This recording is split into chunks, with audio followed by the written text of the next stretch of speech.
Ladies and gentlemen, you are listening to the By the Book podcast with Mr. By the Book, Gaston LaRue. And today, my guest is none other than my trainer from Supreme Wrestling, Eric Draven. Draven, how you doing today?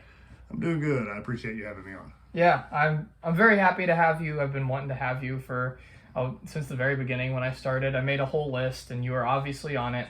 So today we're going to talk about a couple of things. The first thing I want to ask you is just how did you get interested in wrestling in the first place? Well, I think it's a common story, really. It's nothing spectacular. I was a kid. I turned on the TV, and there was wrestling. Yeah. Obviously, I'm much older than you. You probably grew up with cable TV in every household. And when I grew up, it was a situation like you hear people joking about if the president's on, whatever you wanted to watch, you don't get to watch because it's on every channel. Yeah. There was, I think we had 4 or 5 channels, and one of them was Channel 3, and I'm sure in our area, you've heard people refer to it as Channel 3 Wrestling, and that's Memphis Wrestling, and I think I was probably 5 years old. Oh, wow. I turned on a TV, and Bill Dundee and Jerry Lawler were in the ring fighting, and it was the best thing I ever saw. That's awesome.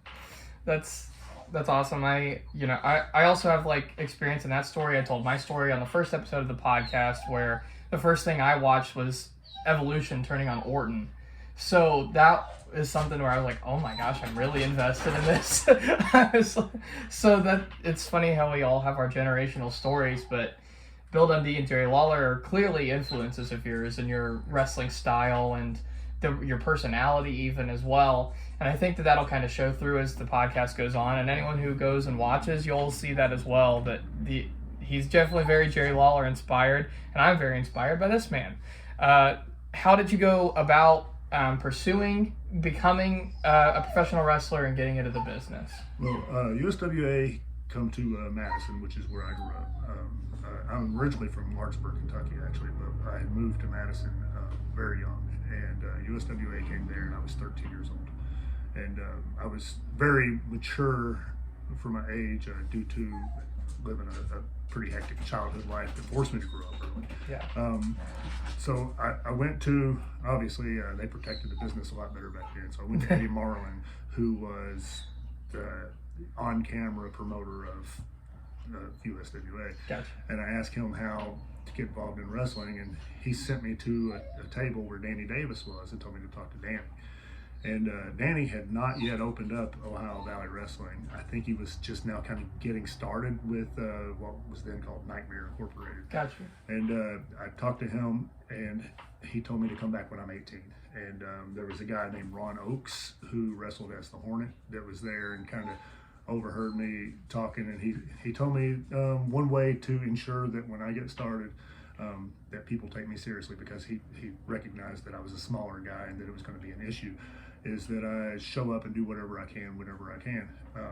So they were doing fair shows in a reasonable distance, and a buddy of mine was able to drive us to shows, and we got to a show one time, and people who were supposed to set up the ring didn't make it. Apparently they got in some legal trouble with some alcohol and driving and whatnot. Oh, goodness. The ring was there, but no one was there to set it up, and me and a couple of my buddies set it up. And this was on like a Monday night at a fair, and then there was a Tuesday night, fair show, so we followed them. Yeah. And we set it up there, and on Wednesday we set it up. That's awesome. And Ricky Morton went to the promoters there and said, hey, these guys are going to do what it takes. They're going to be here. Let's show them something. Yeah. And that kind of got my foot in the door. And then I started training at USWA Wrestling Academy just a few weeks after that. That's awesome. Who were the trainers at USWA Wrestling Academy? Billy Joe Travis. Okay. He's passed on now. Reno Riggins. He's still out there doing some stuff. And Reno was actually active in WWE at the time. He was kind of just a job guy. Which I say just a job guy, but people who understand the business know there's really no such thing as just a job guy. Right. They're just as important. Right. And obviously Jeff Jarrett was the major hand. During training, though, I was in the ring with both members of the Rock and Roll Express. I met and formed a great relationship with Todd Morton, who, kayfabe purposes, is Ricky Morton's nephew. Gotcha. Bill Dundee, Jerry Lawler was there from time to time. He did not have really any hands-on in my training, unfortunately. I really wish I could say that he did. Yeah. Yeah, absolutely. So you got great involvement. You were clearly, really pushing to be something Yes. and Yes. to really get involved in this. And what age did you finally get involved in? Well, I actually I had a wrestling match before I had finished USWA Wrestling Academy. They weren't as strict on it as they later became. With you wait till your training is done before you wrestle. Yeah. And a guy that ran wrestling shows out of VV, Indiana, his name was Roger Garvey, had me and my buddy come up to kind of just goof off in his ring and kind of practice dummies for his son who was wrestling. Yeah. And I did a moonsault, which was very, very uncommon back then. I mean, like the only person I had ever seen do it was the Great Muda. Yeah. And I mean, this is before Jushin Liger had been seen in the United States. So he saw me do that. He had never seen one before. That's and awesome.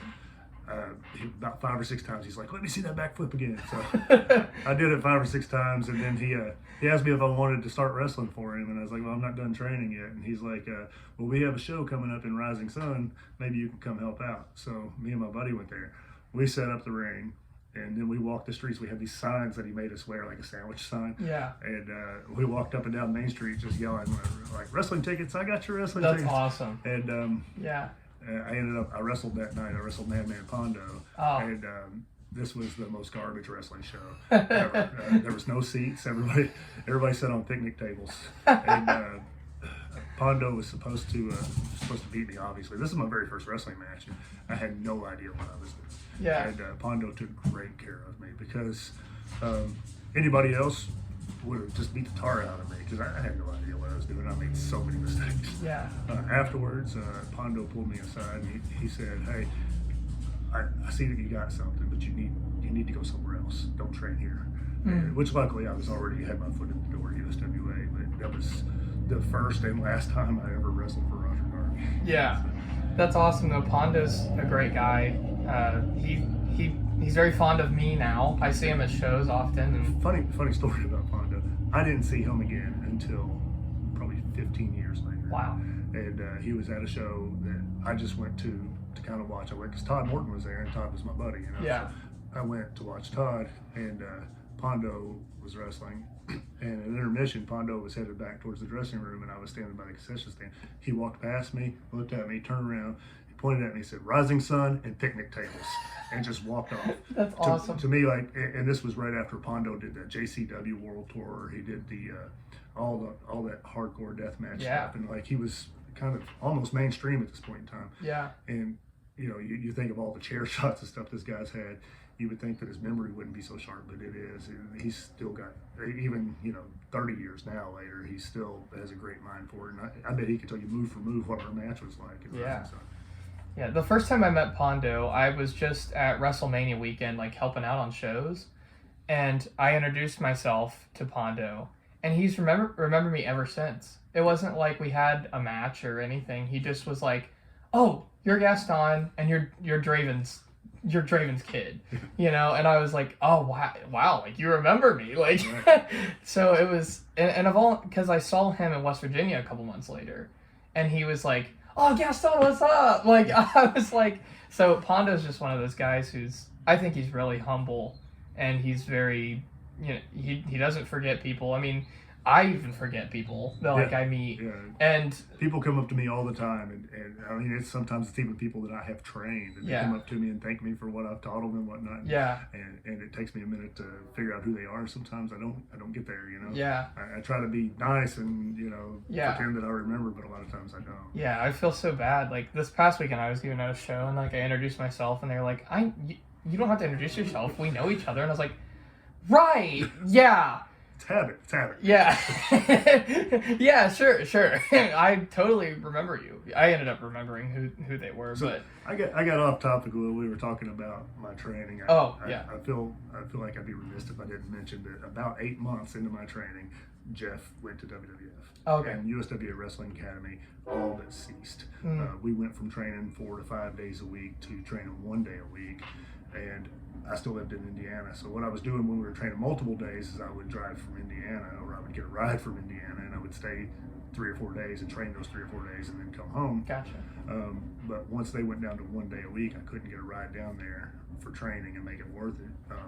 So it was worked out through USWA Wrestling Academy that I would go to Ohio Valley Wrestling and finish my training off there. Nice. And that's why I wanted to mention it, because that's where I met and formed a relationship that still exists today with Rip Rogers. Oh, yeah. And you know, because we brought Rip in as a guest trainer at Supreme several times. Yeah, and he's a fantastic guest trainer. I learned so much from him, even with his vulgar language. Yes. But I learned so much from him all the time. One time he brought in Truth and Turbo, the Outrunners, who are also fantastic. They've been on AEW several times in the past couple of weeks as well. He usually brings in Von Lillis with him. Yeah. Who is a pretty good talent in his own right. Absolutely. Yeah. And I learned so much from the time he brought in Truth and Turbo. I know that me and Cameron both did. Yes. Cameron being my former tag partner, who I've mentioned on here before. So I think we've learned so much from him. And, Pondo even remembered me.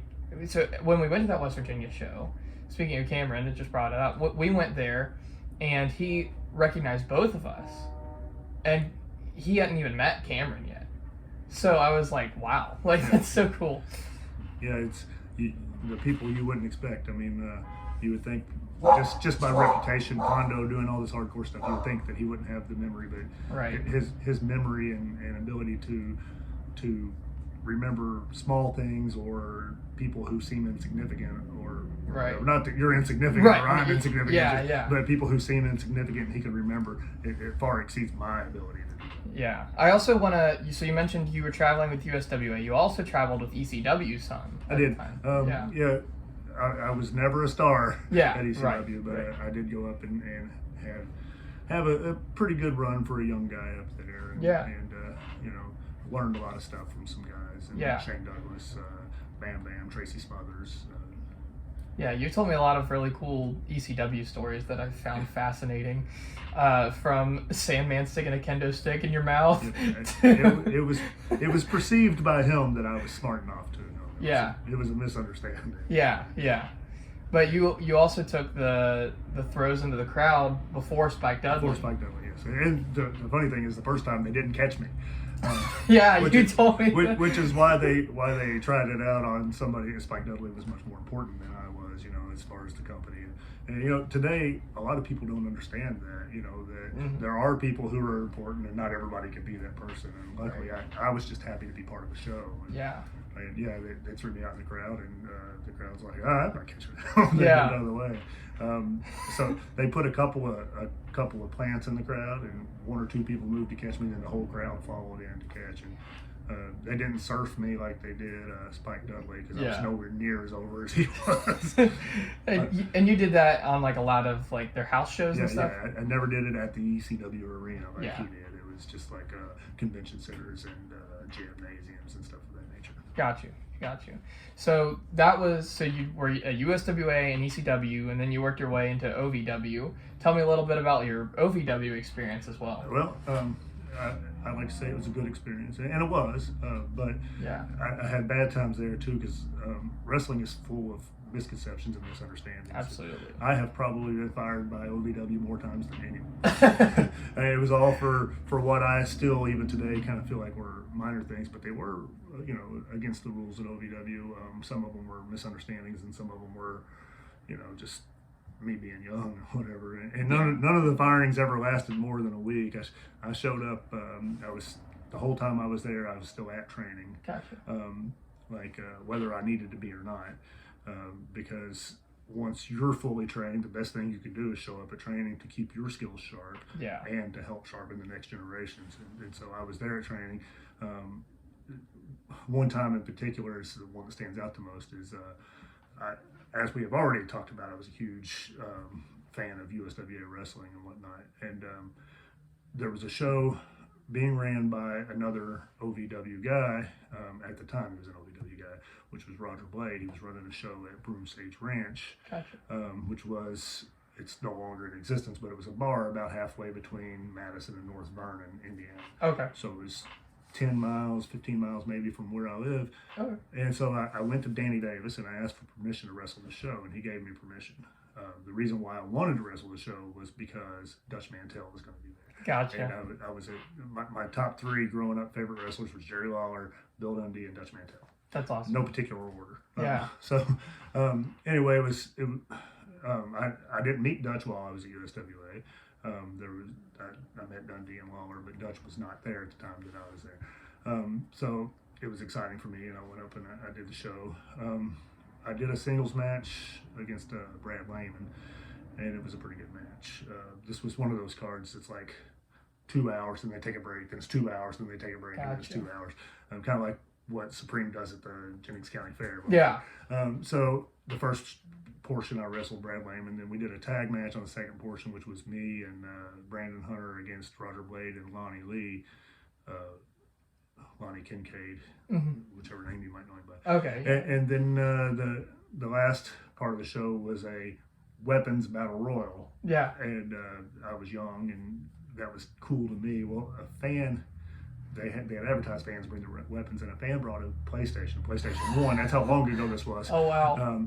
And I got hit with that PlayStation 1. Well, the tray on the PlayStation opens up like this. This little thin plastic tray with that plastic broke, and it cut me. Oh. And it wasn't a bad cut, but it was right in the middle of my forehead, and it was a perfect straight line. Yeah. And so then I go to OVW the next day, and I got this perfectly straight cut on my forehead, and Danny Davis threw a fit. And I was like, he fired me. He's like, you're going up there and wrestling on, and this is the first time I heard the term that Jim Cornette makes so famous, an outlaw mud show. He said, you're going up there and wrestling on this outlaw mud show. And I was like, I mean, everybody from OVW was there. Nick Dinsmore was there. Rob Conway was there.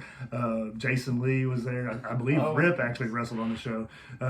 Anyway, I was like, everybody was there. And he's like, yeah, but everybody didn't go up there and get juice. And he pointed at my head. He said, you think you could go up there and wrestle on these machos and bleed and then come here and tell everybody that you're a part of what we're doing? And he fired me right there. And then 2 weeks later, I was back. Yeah, that's awesome.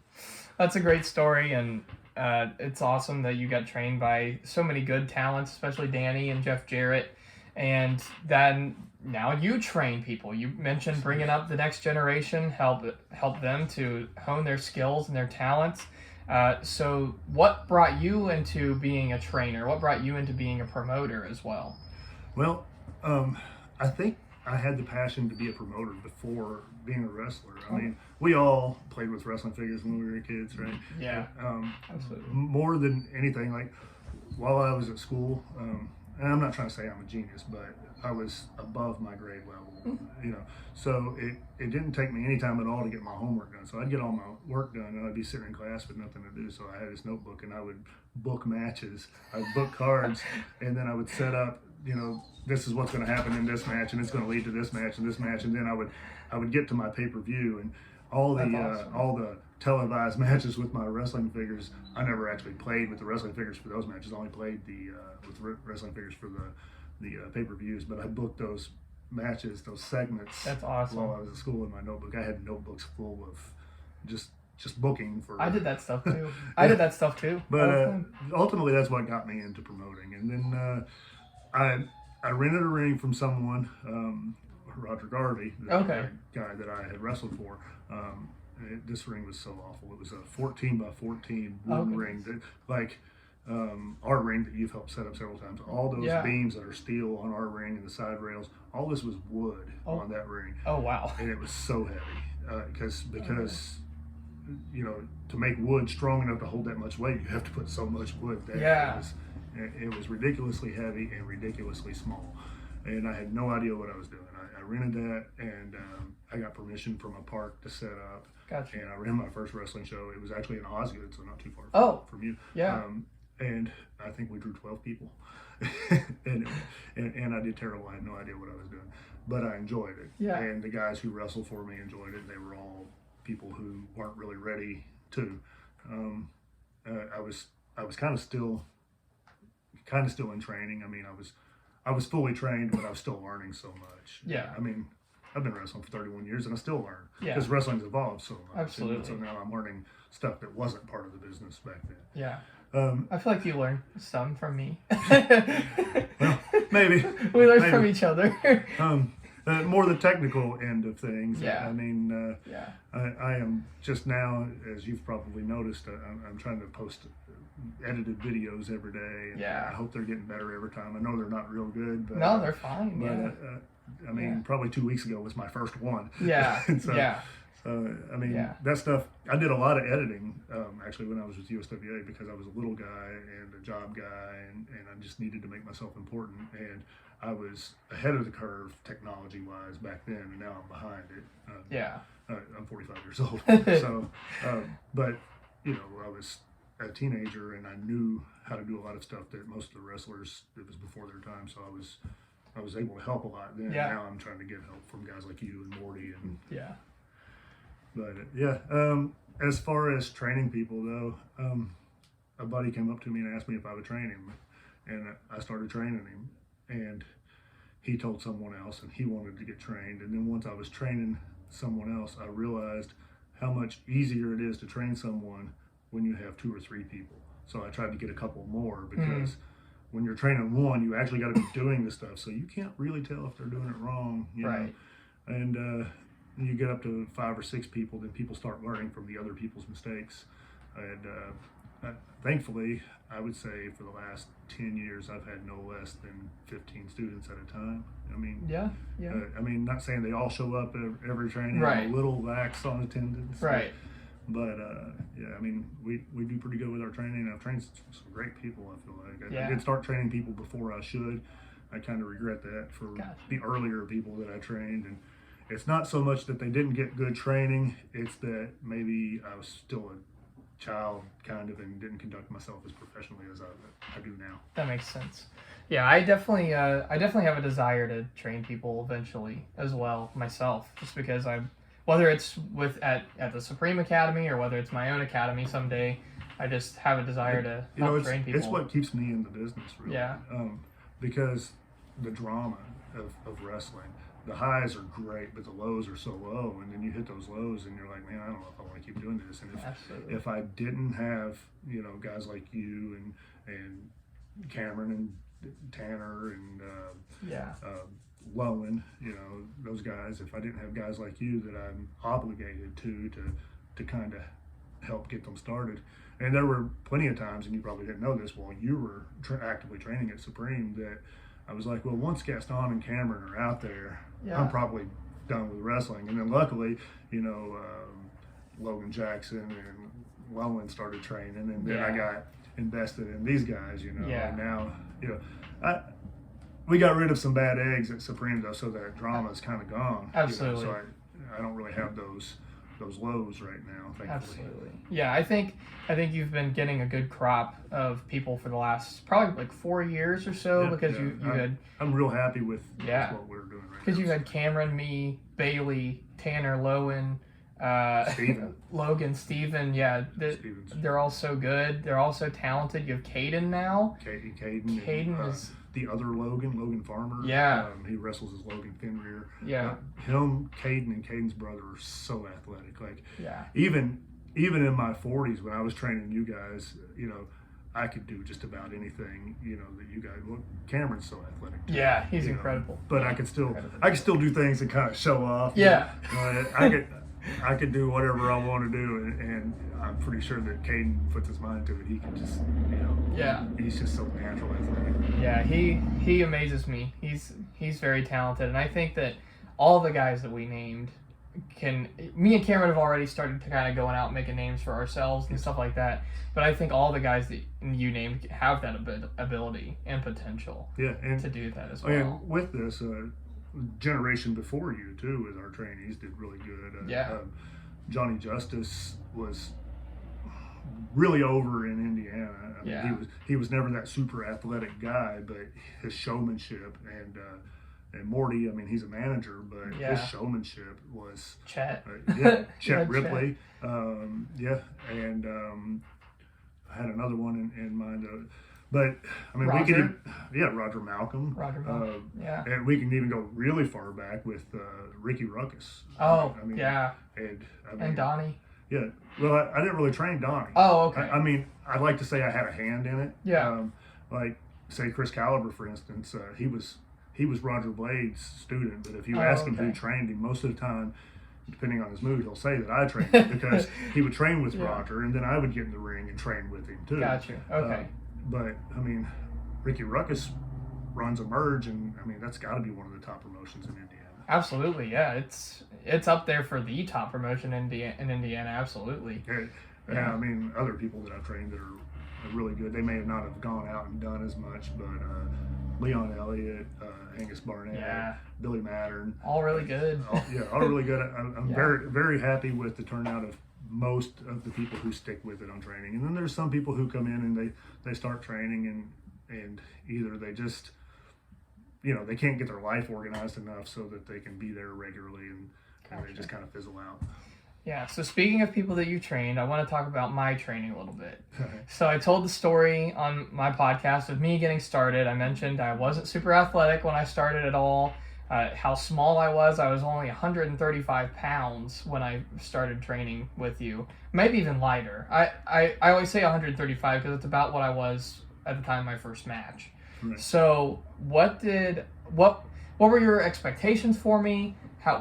Give just your perspective on my training as a whole, and then I also want to know if I'm living up to your expectations.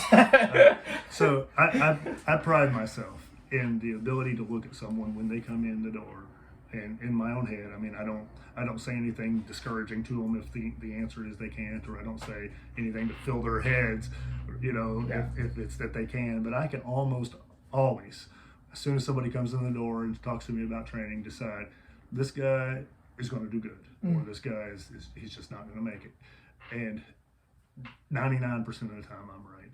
And I can't put my finger on what it is because it's clearly not athleticism, Yeah. I mean, it's just either it or not. Maybe it's drive. Maybe I can just pick up the drive right away.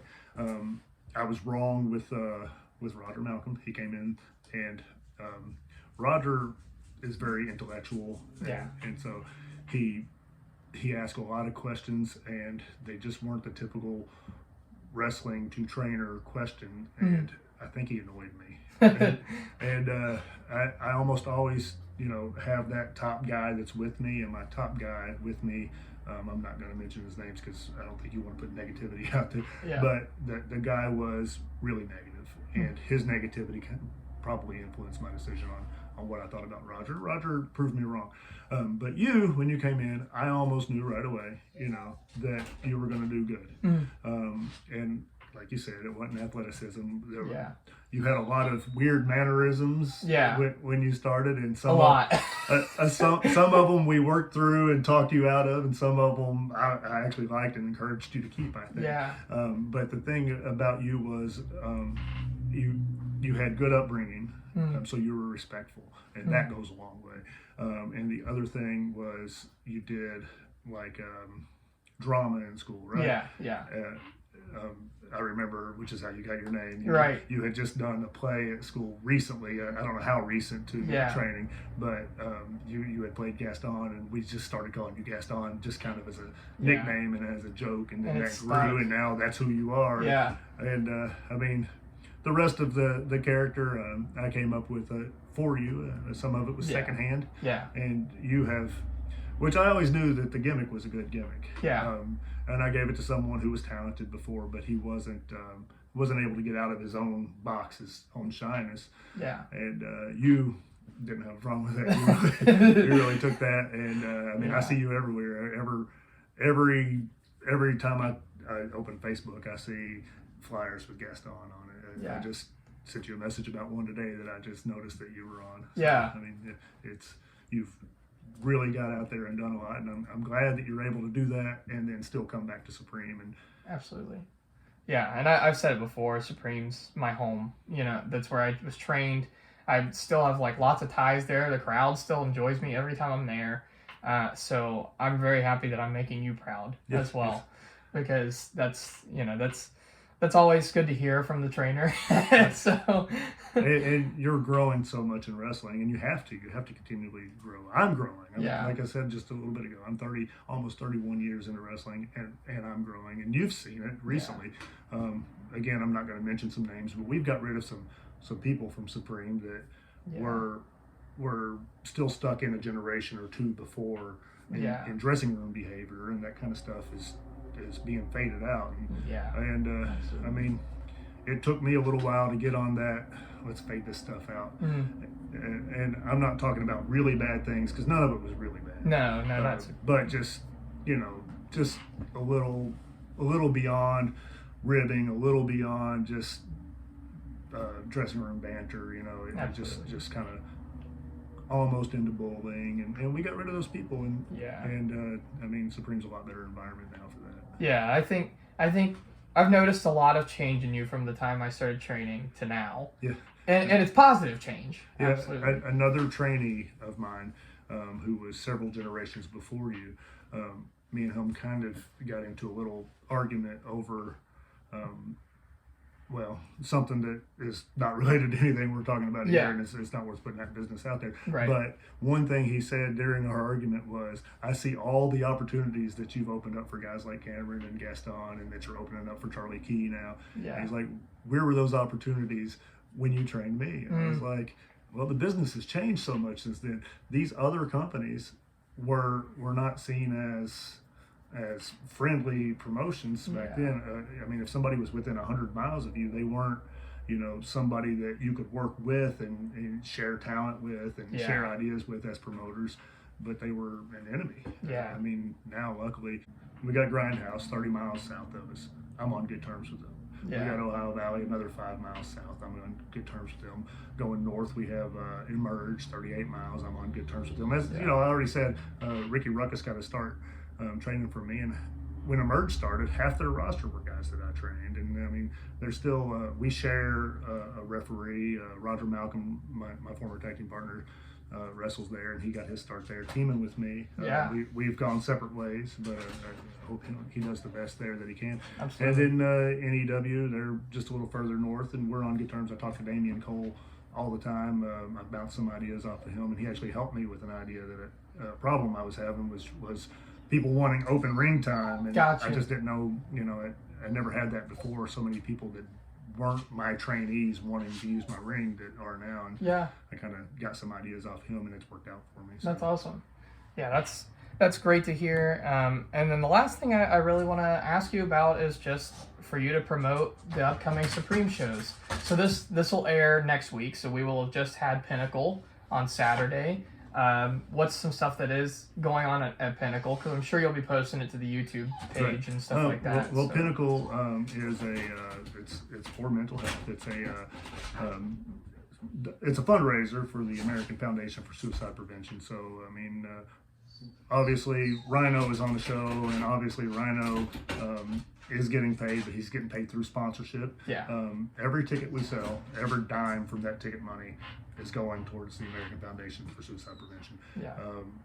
Then that's at Southwestern Elementary, but like you said, it will have already aired.